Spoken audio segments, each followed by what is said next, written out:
बिस्मिल्लाहिर्रहमानिर्रहीम। आज की वीडियो में हम माइक्रोसॉफ्ट वर्ड प्रोग्राम में सैम्पल टेक्स्ट को इंसर्ट करने का जो मेथड है उसको डिस्कस करेंगे। My dear students, Microsoft Word program में हमें प्रैक्टिकल्स करने पड़ते हैं और इसके लिए हमारे पास कुछ डेटा का, कुछ टेक्स्ट का होना बहुत ज़रूरी होता है। तो बजाय इसके कि हम खुद कुछ लाइनें टाइप करें, कुछ डेटा को इंसर्ट करें, माइक्रोसॉफ्ट वर्ड प्रोग्राम हमें सैम्पल टेक्स्ट को इंसर्ट करने का एक बहुत ही इजी वे प्रोवाइड करता है, जिसके ज़रिए हम बड़ी आसानी और तेज़ी के साथ सैम्पल टेक्स्ट को अपनी डॉक्यूमेंट में इंसर्ट करके मुख्तलिफ़ किस्म के प्रैक्टिकल्स को बड़े इजीली और एफिशिएंटली परफॉर्म कर सकते हैं। तो इसके लिए सबसे पहले हमारे पास जो मेथड है वो है रैंड फंक्शन का। यानी rand function is use to insert sample text कि if we want to insert sample text into our documents, तो इस मकसद के लिए हमारे पास रैंड फंक्शन इस्तेमाल होता है। और सेकंड नंबर पे हमारे पास है लोरम फंक्शन कि lorem function is use to insert placeholder sample text. जो हमारे पास रैंड फंक्शन है वो सैम्पल टेक्स्ट के लिए इस्तेमाल होता है इंसर्ट करने के लिए, और जो लोरम फंक्शन हमारे पास होता है वो प्लेस होल्डर सैम्पल टेक्स्ट को इंसर्ट करने के लिए इस्तेमाल होता है। So let us discuss each of them turn by turn. तो इसके लिए हमारे पास कुछ पॉइंट्स हैं। अगर इन पॉइंट्स को हम अपने जहन में रखेंगे तो हम काफ़ी आसानी के साथ रैंड फंक्शन को इस्तेमाल कर सकते हैं। तो फर्स्ट ऑफ ऑल हमारे पास इसका जो सिंटैक्स है, माय डियर स्टूडेंट, सिंटैक्स का मतलब हमारे पास ये होता है कि किसी भी फंक्शन को लिखने का जो जनरल तरीका होता है, कि उस फंक्शन को लिखने के जो रूल्स होते हैं उसको सिंटैक्स कहते हैं।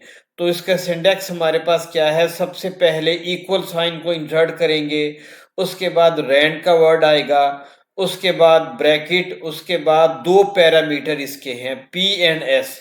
तो पी एंड एस से हमारे पास क्या मुराद है, तो P means number of paragraphs and S means number of sentences. My dear student, इसके अंदर हमें दो पैरामीटर्स देने पड़ेंगे। सबसे पहले पी की वैल्यू को इंसर्ट करना पड़ेगा। पी मीन्स हमारे पास क्या है कि कितने नंबर ऑफ पैराग्राफ्स हमने इंसर्ट करने हैं, और जाहिर बात है कि पैराग्राफ्स के अंदर सेंटेंसेस होते हैं, तो हमें कितने सेंटेंसेस को हर पैराग्राफ के अंदर शामिल करना है, ये इसका मकसद है। अब इसकी मिसालें हम देखेंगे तो इंशाल्लाह कंसेप्ट मुकम्मल तौर पर क्लियर हो जाएगा। सेकंड नंबर पे पॉइंट है the maximum limit of P is 200 and S is 99। यानी पी की जगह पे जो मैक्सिमम वैल्यू हम इंसर्ट कर सकते हैं वो 200 है, और एस की जगह पे जो मैक्सिमम वैल्यू इंसर्ट कर सकते हैं वो 99 है। अगर हम इससे एक्सीड करेंगे तो फिर हमें रैंड फंक्शन जो है वो परफॉर्म नहीं करेगा। नेक्स्ट पॉइंट है if we type is equal to rand. यानी अगर हम कोई भी पैरामीटर को मेंशन ना करें, हम सिंपल लिखें इज इक्वल टू रैंड और उसके बाद ब्रैकेट्स को क्लोज करें और बंद कर दें, तो इसका मतलब हमारे पास है is equal to rand 5,3। Mean कि अगर हम किसी भी पैरामीटर को रैंड फंक्शन के अंदर मेंशन नहीं करते तो by default Microsoft Word program इसको एज्यूम करता है, कंसीडर करता है, और 5 पैराग्राफ को इंसर्ट कर देता है, और हर पैराग्राफ के अंदर 3 सेंटेंसेस मौजूद होंगे। उसके बाद हम लिखते हैं इज इक्वल टू रैंड 3,2। इसका मतलब क्या है, and press enter key, will generate 3 paragraphs, यानी 3 पैराग्राफ्स इंसर्ट हो जाएंगे, और हर पैराग्राफ में ईच कंसिस्टिंग ऑफ 2 सेंटेंसेस, और हर पैराग्राफ के अंदर 2 सेंटेंसेस मौजूद होंगे। उसके बाद अगर हम लिखते हैं is equal to rand 6,3 and press enter key, will generate 6 paragraphs.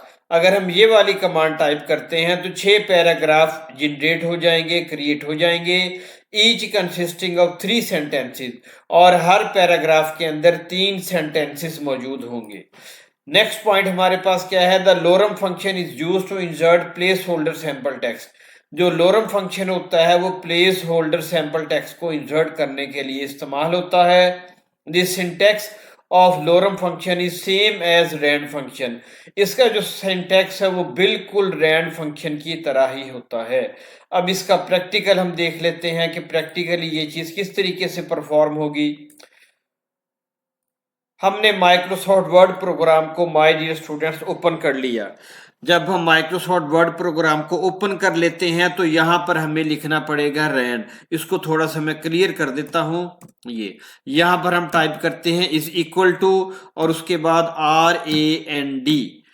अब इसके अंदर हम कोई भी पैरामीटर नहीं देते, ये ब्रैकेट्स को मैंने इंसर्ट कर दिया। अब माय डियर स्टूडेंट जैसे ही मैं एंटर का बटन दबाऊंगा तो देखिए 5 पैराग्राफ इंसर्ट हो चुके हैं। ये फर्स्ट पैराग्राफ, ये सेकंड पैराग्राफ, ये थर्ड, ये फोर्थ एंड 5। और अभी हमने पढ़ा कि हर पैराग्राफ के अंदर कितने सेंटेंसेस बाय डिफॉल्ट होंगे, 3। तो ये पहला सेंटेंस हमारे पास हो गया और ये वाला हमारे पास दूसरा सेंटेंस हो गया यहां तक, और यहां से लेकर यहां तक हमारे पास तीसरा सेंटेंस हो गया। अब दूसरे पैराग्राफ को भी जरा रीड आउट कर लें। ये हमारे पास पहला सेंटेंस हो गया यहां तक, उसके बाद ये दूसरा सेंटेंस हो गया यहां तक, और यहां से लेकर इस पैराग्राफ के एंड तक हमारे पास तीसरा सेंटेंस हो गया। तो पहली कमांड हमारे पास कंप्लीट हो गई कि किस तरीके से हम बाय डिफॉल्ट जो है अगर कोई भी पैरामीटर को मेंशन ना करें तो हमारे पास 5 पैराग्राफ इंसर्ट हो जाएंगे और हर पैराग्राफ में 3 सेंटेंसेस होंगे। अब माय डियर स्टूडेंट्स हम नेक्स्ट कमांड को देखते हैं। अब फॉर एग्जांपल यहां पर हम इसके पैरामीटर को मेंशन करते हैं। हम यहां पे लिखते हैं इज इक्वल टू, उसके बाद RAND हम लिखते हैं 3,2। इसका मतलब माय डियर स्टूडेंट्स क्या है? इसका मतलब ये है कि माइक्रोसॉफ्ट वर्ड प्रोग्राम 3 पैराग्राफ को इंसर्ट करेगा और हर पैराग्राफ में 2 सेंटेंसेस होंगे। अब कीबोर्ड से एंटर का बटन प्रेस करें। अब आप यहाँ पे देख लें ये 3 पैराग्राफ्स इंसर्ट हो चुके हैं, पैराग्राफ नंबर 1, 2 एंड 3। और हर के अंदर कितने सेंटेंसेस होंगे? 2 सेंटेंसेस होंगे। ये देखिए यहां से लेकर यहां तक एक सेंटेंस और यहां से लेकर एंड तक दूसरा सेंटेंस। सिमिलरली दूसरे पैराग्राफ को कंसीडर करते हैं। यहां से लेकर यहां तक हमारे पास जो है वो पहला सेंटेंस और यहां से लेकर 2 से लेकर एंड तक हमारे पास दूसरा सेंटेंस।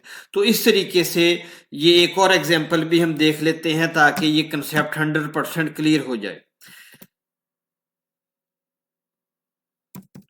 अब यहां पर मैं टाइप करता हूं रैंड, उसके बाद यहां पर कर देते हैं 6 और इसको 2 ही रहने देते हैं, यानी 6 पैराग्राफ क्रिएट कर देगा माइक्रोसॉफ्ट वर्ड प्रोग्राम और हर पैराग्राफ के अंदर 2 सेंटेंसेस होंगे। ये देखिए एंटर का बटन प्रेस किया और ये हमारे पास देखिए माय डियर स्टूडेंट ये हमारे पास पैराग्राफ नंबर 1, ये पैराग्राफ नंबर 2, ये paragraph number 3, paragraph number 4, paragraph number 5 and paragraph number 6।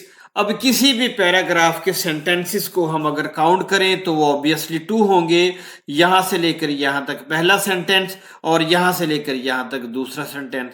अब इस पैराग्राफ को ले लेते हैं, यहां से लेकर हमारे पास यहां तक पहला सेंटेंस और यहां से लेकर एंड तक दूसरा सेंटेंस।